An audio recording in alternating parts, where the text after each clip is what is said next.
si Maestro! Gumanon na siya! You too? So may nabubuo na kaming feeling. Oo!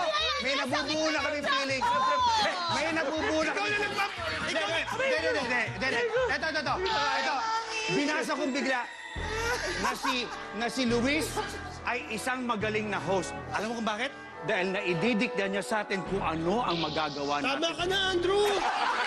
Nalukuhan yung sarili mo!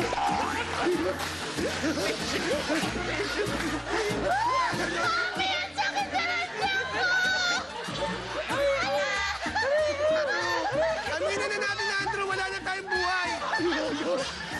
Si Luis ang nagpapaikot ng buhay natin. Si Luis na nagpapaikot ng buhay natin. Alam mo, napre-pressure maging maestro. Ayan na! Si Maestro Andrew! Mga ganun siya.